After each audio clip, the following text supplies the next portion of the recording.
sebenarnya bid'ah itu nggak boleh, tapi definisi bid'ahmu mbak aku beda.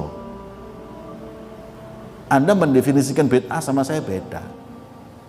Itu permasalahannya. Ngene loh, wong ngelakoni bid'ah itu haram. Saya setuju dengan itu. Bahkan Imam Haddad mengatakan apa? Sebab su'ul khotimah adalah melakukan pekerjaan bid'ah. Tapi masalahnya buat saya maulid ini bukan bid'ah, sunnah. Ini perbuatan semuanya baik. Nyeluk uang pengajian masuk bid'ah, ngundang uang sholawatan masuk bid'ah. Ya semuanya perbuatan itu kan tidak ada yang diharamkan.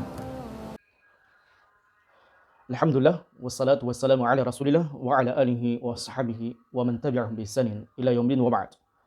Jemaah yang dirahmati Allah Subhanahu wa taala. Salah satu larangan Allah Subhanahu wa taala atas umat manusia di muka bumi ini di dalam beragama kepada Allah Subhanahu wa taala adalah larangan untuk melakukan sebuah amalan yang tidak ada izinnya, yang tidak ada perintahnya dari Allah Subhanahu wa taala. Sebagaimana Allah Subhanahu wa taala berfirman dalam surah Asy-Syu'ara ayat yang ke-21. Am lahum syuraka syara'u lahum minad din ma lam ya'zam bihillah. Am lahum syuraka. Apakah manusia-manusia itu memiliki sekutu-sekutu, tandingan-tandingan selain dari Allah Subhanahu wa taala, sesembahan-sesembahan selain daripada Allah Subhanahu wa taala. Syara'u lahum minad din, yang di mana tandingan-tandingan selain daripada Allah Subhanahu wa taala ini, berhala-berhala atau tuhan-tuhan selain daripada Allah Subhanahu wa taala, memerintahkan sebuah syariat bagi mereka yang Allah Subhanahu wa taala tidak izinkan. Artinya, mereka mengamalkan sebuah amalan yang tidak ada perintahnya dari Allah Subhanahu wa taala. Dan salah satu amalan jamaah rahmatullah yang tidak ada perintahnya dari Allah Subhanahu wa taala, kita tidak temukan di dalam nas Al-Qur'an maupun di dalam hadis-hadis Nabi alaihi salatu wasallam, adalah peringatan hari Maulid Nabi alaihi salatu wasallam. Di mana peringatan, memperingati, merayakan dengan sebuah amalan-amalan tertentu berkaitan dengan hari kelahiran Nabi alaihi salatu wasallam adalah merupakan perkara muhdats atau perkara bid'ah yang tidak pernah diamalkan, dikerjakan oleh Nabi SAW itu sendiri. Jadi ini harus kita luruskan, harus kita jelaskan kepada umat manusia, agar jangan sampai kita melakukan sebuah amalan, habis tenaga, habis dana, dalam rangka melakukan sebuah amalan yang tidak ada nilai pahalanya di sisi Allah Subhanahu wa taala. Tentunya bukan kita yang katakan, tetapi Allah Subhanahu wa taala tegaskan dalam surah Asy-Syu'ara ini, yang seorang hamba tidak boleh melakukan sebuah amalan yang tidak ada syariatnya dari Allah Subhanahu wa taala. Begitu pula amalan ini tidak dilakukan oleh para sahabat ridwanullahi jami'an. Jadi tak seorang sahabat pun di antara mereka yang melakukan amalan tersebut. Tidak Abu Bakar, tidak Umar, tidak Utsman, tidak Ali, dan begitu pula sahabat-sahabat yang mulia yang lainnya. Begitu pula generasi yang kedua, yaitu para tabi'in. Di mana generasi tabi'in tak satu pun di antara mereka yang melakukan amalan tersebut. Kemudian generasi setelahnya, yaitu tabi'ut tabi'in. Sehingga zaman rahmatullah, generasi Al-Qurun Al-Mufaddalah, generasi yang terbaik ini, yang pernah ada di muka bumi ini, mereka semuanya sama sekali tidak pernah melakukan amalan maulid Nabi SAW. Padahal sahabat Nabi SAW adalah orang yang senantiasa bergegas di dalam kebaikan. Tidak ada satupun kebaikan mereka, melainkan mereka mendahului kita dalam kebaikan tersebut. Lau kana khairan lasabaquna ilaih. Andaikan perbuatan itu baik, maka tentunya sahabat orang yang pertama kali melakukannya. Andaikan perbuatan itu disyariatkan oleh Allah Subhanahu wa taala, maka tentunya kita akan mendapatkan riwayat ada di antara sahabat yang merayakan perayaan Maulid Nabi alaihi salatu wasallam. Namun tidak ada satupun nas-nas ataupun asar-asar yang dinukilkan yang kemudian sampai kepada kita bahwasanya ada di antara sahabat radhiyallahu taala anhum yang merayakan peringatan Maulid, padahal sahabat adalah orang yang paling cinta kepada Nabi alaihi salatu wasallam. Jadi jangankan orang-orang yang merayakan Maulid mengatakan ini adalah sebagai bentuk cinta kepada Nabi SAW. Sahabat Nabi SAW, mereka adalah orang yang paling mencintai Nabi SAW. Mereka rela berkorban harta. Mereka rela berkorban meninggalkan kota Mekah menuju Madinah, hijrah bersama Nabi SAW sebagai bentuk cinta kepada Nabi SAW. Bersamaan dengan itu, tidak ada satupun di antara para sahabat ridwanullah jami'an yang mewujudkan cinta-cinta mereka kepada Nabi SAW dengan merayakan hari Maulid Nabi SAW. Tidak ada zaman rahmatullah. Andaikan perbuatan ini baik, maka tentunya sahabat radhiyallahu taala anhum yang sangat cinta kepada Nabi SAW akan pertama kali melakukannya.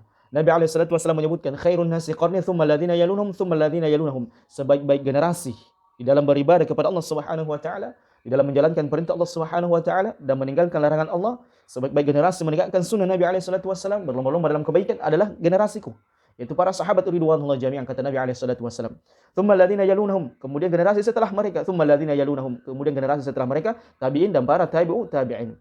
Maka 3 generasi ini zaman rahmatullah Subhanahu wa taala, mereka adalah generasi yang merupakan generasi kemuliaan agama ini. Mereka adalah generasi yang orang-orang yang di dalam diri mereka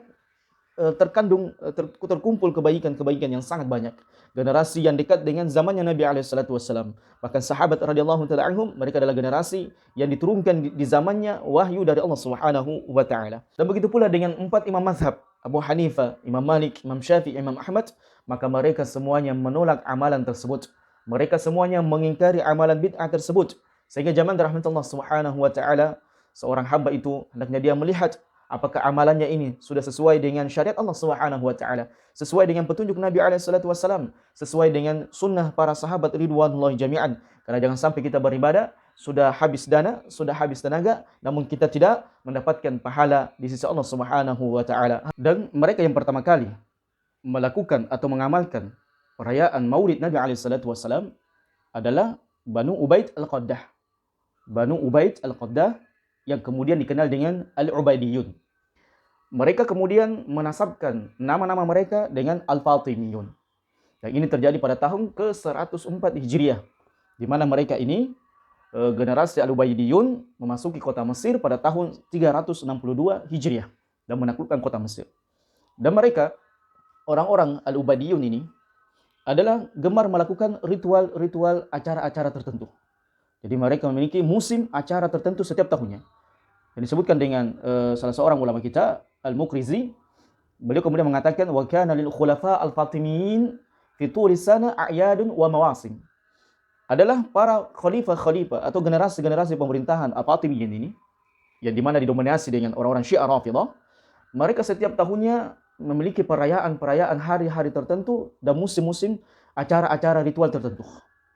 Di antaranya mereka merayakan Ra'sus Sanah, yaitu perayaan awal tahun. Jadi acara awal tahun, peringatan awal tahun atau tahun baru, ini juga sering dilakukan oleh orang-orang Syiah Rafidah di pemerintahan Al-Fatimiyun. Kemudian ada juga masimu awalil am dan seterusnya. Kemudian ada Yaum Ashura. Mereka juga memperingati hari Ashura, hari kematian Husain. Begitu pula dengan merayakan peringatan hari kelahiran Nabi alaihi salatu wassalam. Sehingga zaman rahmatullah Subhanahu wa taala menjadi terang bagi kita, menjadi jelas bagi kita. Di setiap generasi ada saja manusia yang kemudian melakukan ritual bid'ah tertentu. Jadi jangan heran zaman rahmatullah Subhanahu wa taala kemudian amalan ini menjadi amalan atau tradisi yang banyak dilakukan oleh kaum muslimin setiap tahunnya. Karena amalan ini sudah ada sejak di akhir tahun ke-4 Hijriah dari kenabian alaihi salatu wassalam. Jadi jauh zamannya zaman rahmatullah. Jadi zaman yang terbaik yaitu para sahabat, para tabi'in dan para tabi'in tidak pernah mengamalkan amalan ini. Kemudian datang zaman setelahnya yang mengamalkan amalan tersebut, dan ini pun dilakukan oleh orang-orang Syiah Rafidah. Di mana kita mengenal orang-orang Syiah Rafidah ini banyak melakukan hal-hal bid'ah, banyak melakukan amalan-amalan atau ritual-ritual kesyirikan di sisi Allah Subhanahu wa taala. Sehingga zaman rahmatullah Subhanahu wa taala Nabi dengan tegas menjelaskan kepada kita semuanya, man amila amalan laysa alaihi amruna fahuwa raddun. Maka barang siapa yang mengerjakan sebuah amalan yang tidak ada contohnya dari kami, yang tidak ada syariatnya dari kami, fahuwa raddun, maka amalan tersebut tertolak. Dan kemudian Nabi alaihi salatu wasallam juga bersabda, man ahdatsa fi amrina hadza ma laysa minhu fahuwa raddun. Barang siapa yang muhdats, mengerjakan sebuah amalan yang baru yang tidak ada contohnya dari kami, maka amalan tersebut tertolak. Sehingga zaman rahmatullah Subhanahu wa taala, jangan pernah kita melakukan sebuah amalan atau ritual tertentu berkaitan dengan agama Allah Subhanahu wa taala, sebab hal tersebut adalah merupakan perkara tercelah di sisi Allah Subhanahu wa taala.